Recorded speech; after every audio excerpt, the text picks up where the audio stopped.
Assalamualaikum warahmatullahi wabarakatuh. Selamat siang anak-anak. Bagaimana kabar kalian hari ini? Sebelum mulai pembelajaran, marilah berdoa terlebih dahulu. Bapak minta untuk ketua kelas memimpin doa.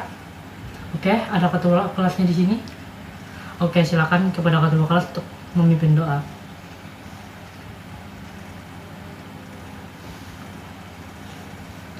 Oke, terima kasih kepada ketua kelas. Ya, kita absen dulu. Ini hadir semua kah? Nah, alhamdulillah hadir semua ya. Baiklah, kembali lagi kita belajar akuntansi di kelas ini dengan materi utang wesel jangka panjang bersama saya, Bapak Ali dari Program Studi Pendidikan Ekonomi. Nah, sebelum pembelajaran, Bapak infokan dulu kompetensi yang akan dicapai. Nah, yang pertama itu 3.18 menerapkan pencatatan utang wesel jangka panjang. Yang kedua itu 4.18 melakukan pencatatan utang wesel jangka panjang. Nah, dan ini tujuan pembelajaran yang akan dicapai. Yang pertama, menjelaskan pengertian utang wesel jangka panjang. Yang kedua, menjelaskan karakteristik utang wesel jangka panjang. Yang ketiga, menerapkan proses pencatatan transaksi utang wesel jangka panjang. Yang keempat, menyiapkan peralatan utang wesel yang diperlukan untuk pencatatan utang wesel jangka panjang. Yang kelima, melakukan pencatatan utang wesel jangka panjang. Nah, membahas utang wesel, apakah ada yang tahu? Nah, ya Bapak jelaskan apa itu utang wesel. Nah, utang wesel adalah utang yang membentuk bukti tertulis formal yang isinya tertulis kesanggupan untuk membayar pada tanggal tertentu. Nah, artinya bukti ini dan surat berharga. Nah, untuk lebih jelas lagi, Bapak jelaskan ke inti pembelajaran. Pengertian utang wesel jangka panjang. Utang wesel jangka panjang adalah suatu bentuk perjanjian antara peminjam dengan kreditur. Nah, di mana kreditur bersedia memberikan pinjaman sejumlah uang tertentu dan peminjam bersedia membayar secara periodik yang mencakup bunga dan pokok pinjaman. Wesel jangka panjang dikeluarkan untuk memperoleh pinjaman uang dan konsepnya sama dengan wesel jangka pendek, hanya periode waktunya lebih dari 1 tahun. 2. Jenis wesel jangka panjang. Jenis wesel jangka panjang itu ada 3. Yang pertama yaitu wesel khusus diterbitkan untuk properti, barang dan jasa. Yang kedua itu wesel khusus pemilihan suku bunga. Yang ketiga itu wesel bayar mortgage. Bapak jelaskan dulu untuk jenis wesel yang pertama yaitu wesel khusus yang diterbitkan untuk properti, barang dan jasa. Nah, saat melakukan penukaran wesel dengan harga properti, barang atau jasa di dalam transaksi tawar-menawar, maka suku bunga tercantum dianggap wajar.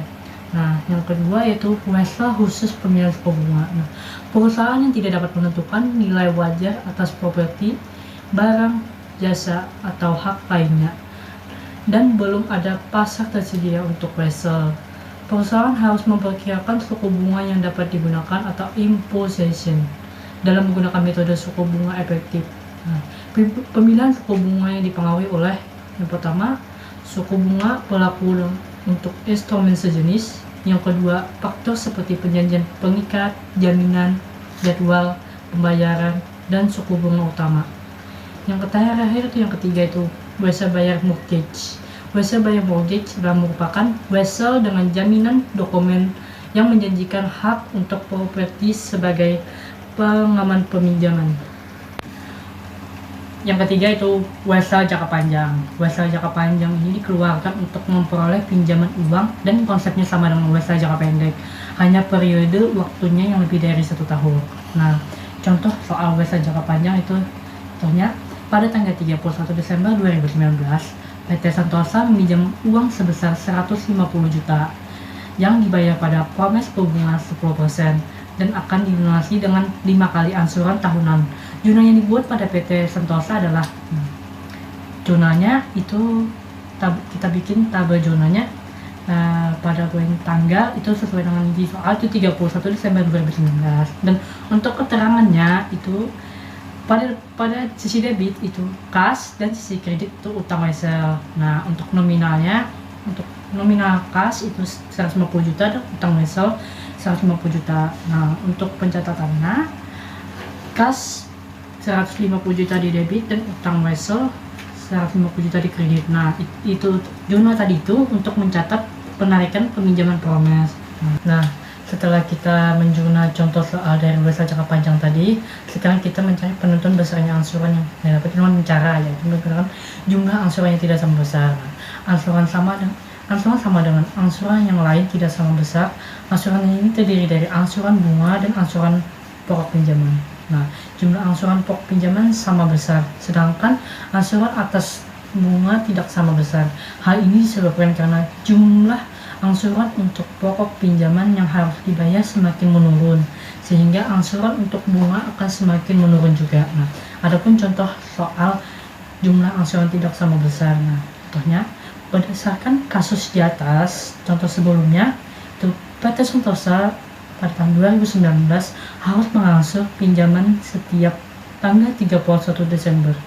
Sehingga perhitungan untuk jumlah angsuran pokok pinjaman dan angsuran bunga adalah sebagai berikut. Perhitungannya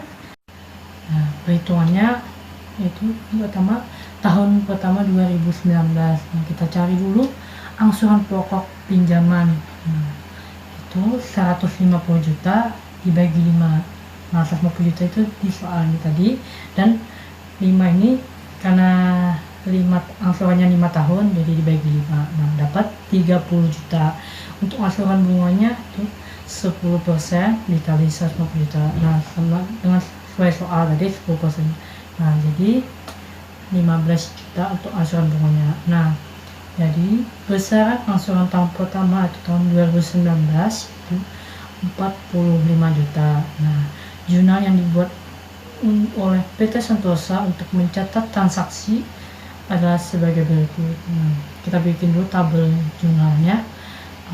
Pada kolom pertama itu tanggal 31 Desember 2019, dan kolom kedua itu keterangan utang dengan keterangan utang wesel di debit dan beban bunga di debit dan kas di kredit. Nah, nominalnya utang wesel 30 juta, beban bunga 15 juta, kas 45 juta. Nah, jadi pencatatannya utang wesel 30 juta di debit, beban bunga 15 juta di debit, dan kas 45 juta di kredit.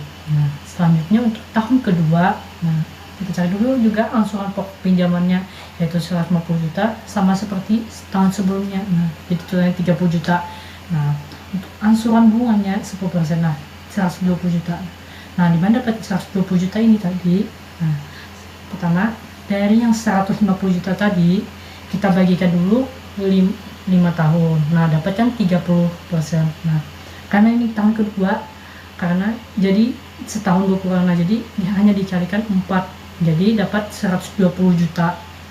Nah, jadi angsuran bunganya itu 12 juta. Nah, jadi total besar angsuran tahun kedua itu 42 juta. Nah, jurnalnya itu sama juga, tanggalnya itu 31 Desember 2020 dan keterangannya itu sama, dan nominalnya cuman nominalnya aja yang beda. Nah, jadi pencatatannya utang wesel 30 juta, beban bunga 12 juta dan di debit, dan kas di kredit 42 juta. Nah, untuk tahun ketiga yaitu tahun 2021, angsuran pokok pinjamannya sama dan angsuran bunganya. Nah, karena ini tahun ketiga jadi 10% dikali 3. Nah, jadi penjurnal. Nah, total besaran angsuran tahun ketiga itu tadi 39 juta. Nah, jurnalnya juga sama. Nah, yaitu pada pencatatannya 31 Desember 2020 utang wesel 30 juta, beban bunga 9 juta di debit, kas 39 juta di kredit.